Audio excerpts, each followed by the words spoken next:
Welcome to EPG Pathshala. I am Parth Bapat, a visiting faculty from the Tata Institute of Social Sciences. Today we are looking at human ecology. So far we have looked at two other topics. One is introduction to environment. The other is, as you must be remembering, about ecosystems. In today's topic, we are essentially going to look at humans as components of an ecosystem, how humans and the environment interface, how humans change their environment, and how the environment in turn changes human beings. What is the position of a human from an ecosystem point of view? Humans are a terrestrial species and hence are a natural component of terrestrial ecosystem. A human organism is a biotic component of the terrestrial ecosystem it occupies. Being incapable of producing food within its own body, it directly or indirectly feeds on producer organisms to obtain energy for its life processes. Thus, its role in its ecosystem is that of a heterotroph or consumer. The human organism belongs to the group of organisms recognized as animals. So, like most other members of this group, it is capable of locomotion, which means it can change its location from an uncomfortable one to one of more comfort. The human organism is a vertebrate, also called higher animal. So, like other higher animals, it has a tough yet flexible internal structure called a backbone, which supports it, protects vulnerable body parts, and enables very versatile movements. Like other higher animals, it also has a brain, a powerful stimulus processing and response control center protected by the skull structure. The human organism belongs to a vertebrate group called mammals. So, like most other mammals, it gives birth to live young ones, produces fewer children at a time, takes a lot of care of its young, and trains them to survive. The human being belongs to a mammal group called primates. So, like most other primates, such as monkeys or apes, it has a hand structure capable of very versatile actions such as wielding tools. But what makes the human organism a completely unique component of any ecosystem it occupies are two unique abilities. It is the only animal capable of speech and therefore very versatile communication. It is also believed to be the only organism with a sense of future and an ability to plan consciously for that future. These two qualities enable or compel humans to outcompete fellow organisms in capturing ecosystem resources and to change ecosystems in ways that improve their own chances of immediate survival over those of their fellow organisms. Humans are believed to have evolved in the tropical savannas and are physically best adapted to warm climates and open grassland ecosystems. The human discovery of and eventual control over fire enabled humans to burn down forests and convert more tropical areas to grasslands, thereby increasing the territory available to them.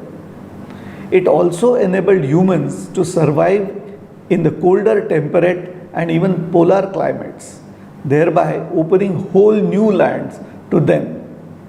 And it also enabled to cook, thereby tremendously increasing the range and quantity of food available to them. The ability to cook also increased human food security considerably. For the dry, hard seeds that human could now include in their diet were tremendously durable and storable. Fossil records suggest that the physical appearance of humans has undergone hardly any change over the last 35,000 years. And we have no reason to believe that those earlier humans were any less intelligent than modern ones. This means that human history for the last over 35,000 years has been one of cultural evolution and not biological evolution. Now that we have looked at humans as just another organism, let's move on to look at humans and their environment and the interface between them. Humans interact with their environments primarily to obtain the water and food that they, like all terrestrial animals, need to ingest on a regular basis. Let us check out how humans go about procuring these two basic materials from their environments and how human water and food procurement endeavors affect their environments. Let's begin by looking at water. Humans, like all terrestrial organisms, need to drink fresh water periodically to maintain life. They also typically use water to facilitate cleaning of their bodies, clothes, and utensils, as also to cook most of their foods. Humans access water most directly and, like most other terrestrial organisms, through naturally occurring surface water bodies, such as the flowing water of springs, streams, and rivers, or the still accumulated water of ponds and lakes. This remains the most common way in which human societies procure water and the one that creates direct competition between humans and other organisms, both terrestrial and aquatic, in meeting the basic need for life-sustaining fresh water. A less direct but nearly as common human way of accessing water is by digging a hole in the ground to access groundwater. Though this human method of accessing water is based on a water source not directly accessed by most terrestrial organisms, it indirectly creates competition between humans and other organisms. This is because groundwater is a source of surface water recharge. So, extraction of groundwater by humans depletes the backup water stock of surface water bodies. Indeed, in many areas where humans practice excessive extraction of groundwater, surface water bodies, previously known to be perennial, have begun to dry up in the dry season. But the pressure exerted by human societies on the water resources of different ecosystems is not limited to the water extracted or polluted by humans for drinking, cooking, and cleaning. Modern humans have created and continue to create different systems that demand water. Such water demanding systems range from irrigated agriculture to water powered electricity generation to water intense industries. Humans have also organized themselves into densely populated habitations called cities, which inevitably need more water than the local ecosystems contain. To meet the water demands of their irrigation, hydropower, industry, and urban water supply systems, humans create tremendously large storages of fresh water. Such large storages are easiest achieved by impounding the natural running water of large rivers by damming their flows. A dam obstructs the flow of the river, forcing the water to accumulate into a reservoir, submerging a large area on the upstream side of the dam. When the flowing water of a river is converted into the standing water of a dam reservoir, it loses its capacity to get aerated and its oxygen content dips. The water column of the reservoir is much taller than the depth of the river when it flowed. Since sunlight can penetrate water only up to a limited depth, the same sunlight that could reach the bottom of the river can only warm and light up the upper layers of the dam reservoir, leaving the lower waters cold and dark. Owing to its lack of light, warmth, and oxygen, the dam reservoir, despite its huge water stock, can no longer support the different aquatic plants that populated the riverbed or the food chains of aquatic animals that lived on them. Coastal and marine ecosystem depend on land flows for water and nutrients. They are among the many downstream ecosystems deprived of water and nutrients owing to the damming of rivers. There are examples of coastal and marine fisheries collapsing owing to lack of sufficient nutrients, as also examples of jetties and ports being rendered useless owing to lack of sufficient water depth, both caused by damming of the rivers feeding these coastal and marine ecosystems. The physical barrier created by the dam also fragments the river channel into two disconnected sections. Thus, the aquatic organisms in either section effectively lose access to biotic and abiotic resources of the remaining section. Thus, human methods of getting and using water result in considerable degradation of both terrestrial and aquatic systems. Let's now look at how humans procure food from their ecosystems.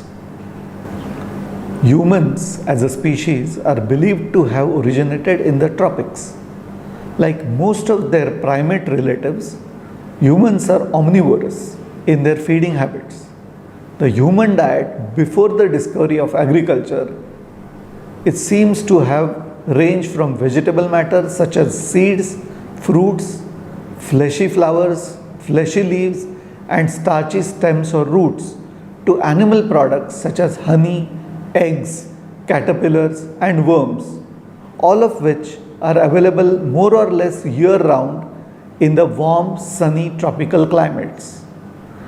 This primarily gathered diet was possibly supplemented by the occasional hunting of small and large game. Thus, pre-agricultural humans were more of gatherers than hunters.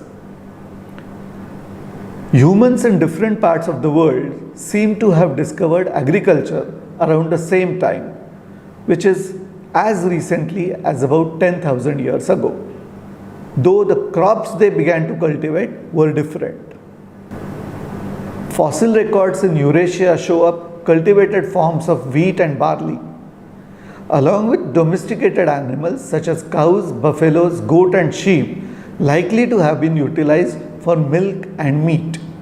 The fossil records of the Americas point to corn, potatoes, sweet potatoes, and gourds.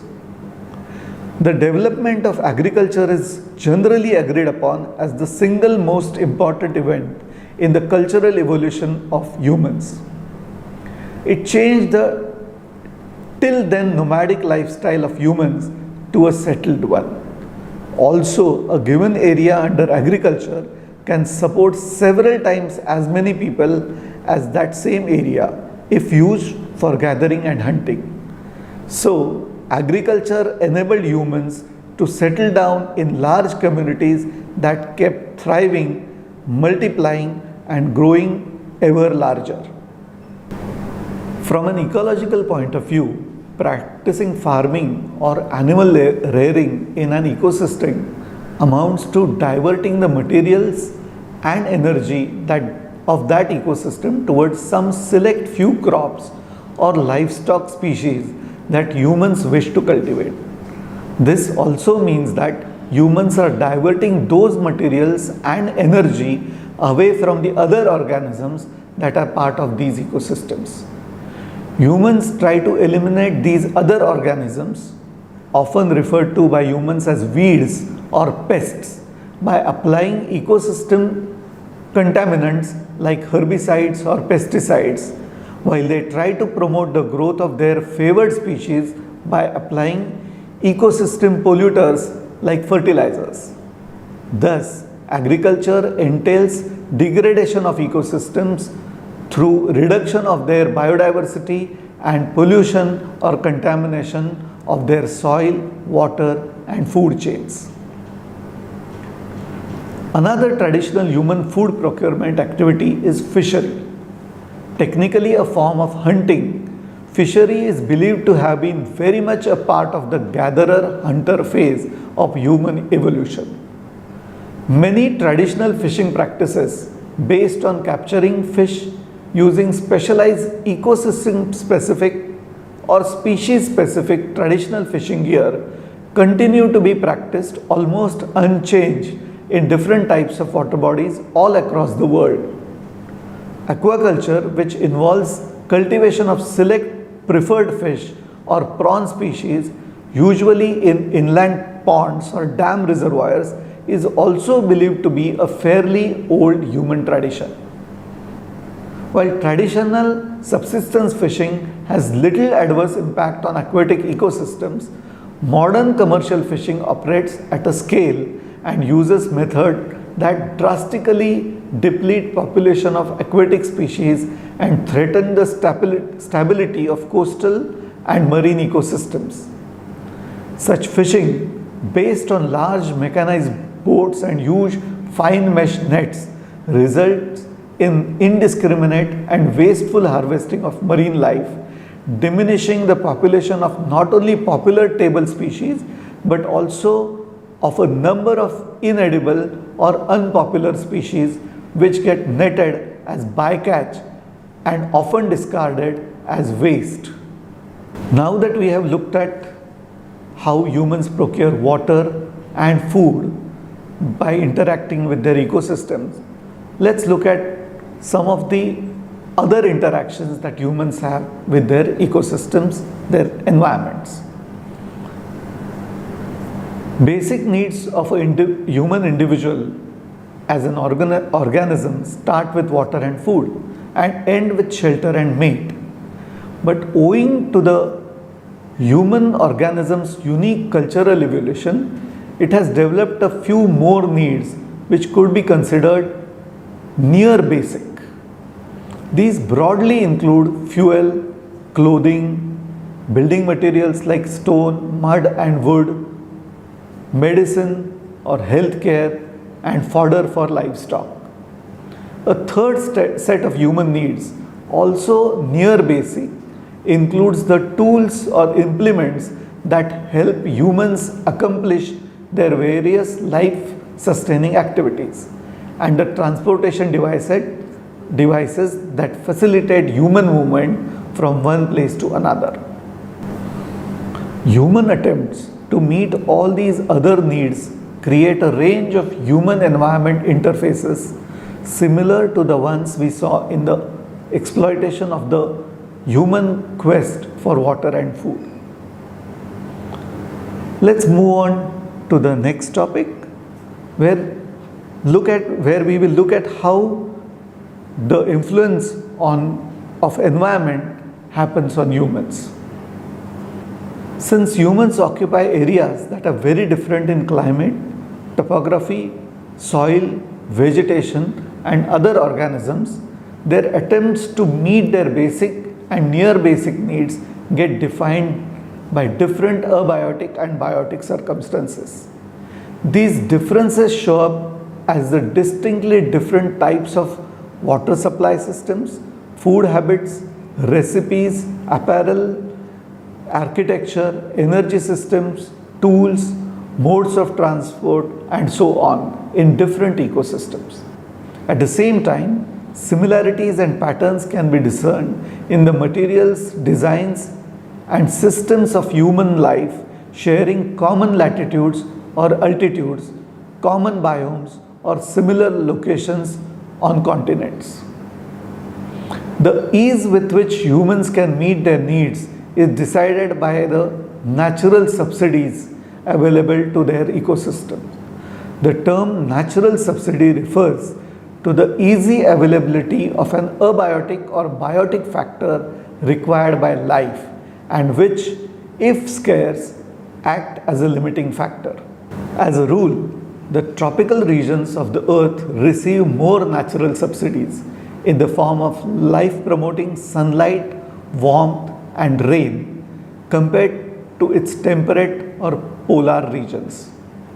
Similarly, since gravity always causes materials from higher locations to be washed down to lower locations, ecosystems or habitats in any relatively higher locations, as a rule, tend to lose resources and enjoy fewer natural subsidies compared to a relatively lower location which tends to receive such resources. For instance, hilltops lose soil while valleys receive it, or source region of a river are nutrient poor while its estuarine reaches are nutrient rich.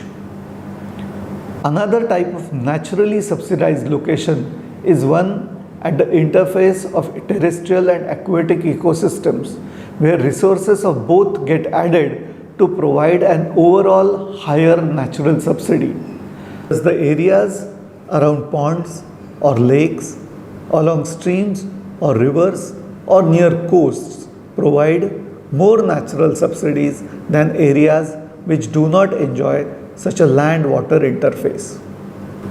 Overall, human life tends to be easier in naturally subsidized ecosystems, a fact borne out by the relatively higher human populations supported by the Earth's tropical regions as compared to temperate and polar regions, valleys as compared to mountains or hills, riverine deltas as compared to headwaters, and lacustrine or riverine floodplains and continental coast as compared to highlands or continental interiors. After looking at how the environment influences or the ecosystems influence human life, let's look at how humans have influenced their surroundings, their environments, their ecosystems. The human, a creature evolved in the plains, seems to show a marked preference for creating habitations in plain spaces.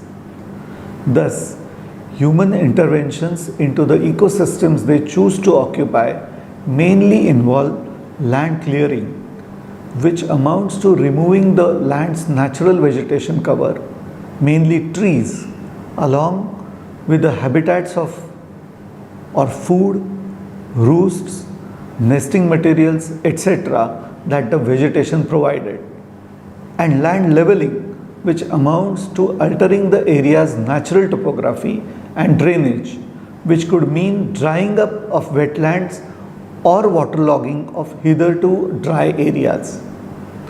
The human organism, despite spending the major part of its existence as a nomadic gatherer-hunter, seems to identify more with a settled agricultural dependent life.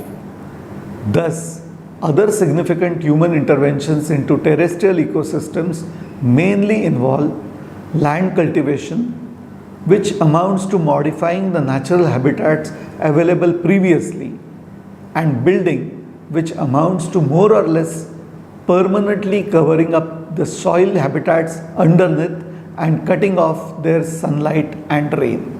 So humans, like all organisms, need water as a critical resource. It remains that the human is not an aquatic but a terrestrial species. So when it comes to developing a space into a human habitat, humans strive to keep the water away. Thus, human interventions into the semi-aquatic or aquatic ecosystems mainly involve filling up of ditches, marshes, and wetlands, which amounts to complete destruction of these semi-aquatic ecosystems and embankment of lakes, streams, and rivers, which amounts to degradation of these aquatic ecosystems. Humans also seem to perceive ecosystems and their resources essentially as storehouses of materials, sources of energy, or receptacles of waste. Thus, human interaction with any ecosystem mainly involves harvesting of materials, which amounts to depletion of natural resources, and disposal of wastes, amounting to pollution of natural resources and contamination of food chains. Another fundamentally degrading type of intervention by humans into ecosystems occurs through the transport and communication systems of humans. The roads and rails laid by humans to facilitate their movement from one location to another, as well as conduits such as water pipelines, oil pipelines, or gas pipelines and power transmission lines laid by humans to transport materials or energy from one location to another, all result in fragmenting a hitherto connected habitat into disconnected patches.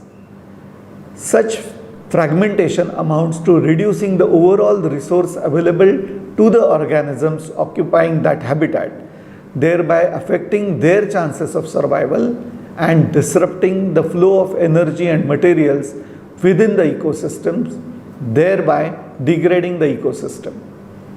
Thus, the influence of humans on their environment is observed to be largely destructive or degrading to the natural ecosystems and only occasionally conservative of ecosystems.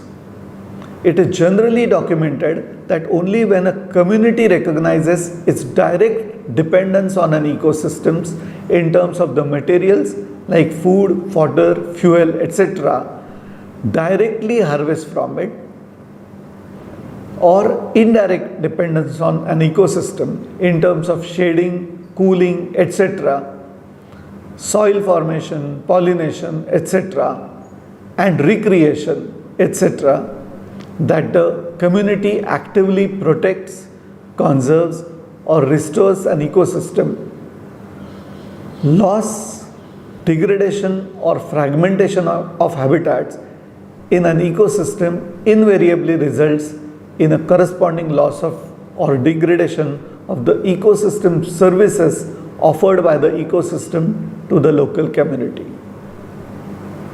So, what we have seen today are the different interactions between humans and their environment. How humans are modifying the environment and how the environment is putting some constraint on human development. Please go through our text available and at the same time look at the further reading material if you have more doubts, if you need to know more about these subjects. Thank you very much.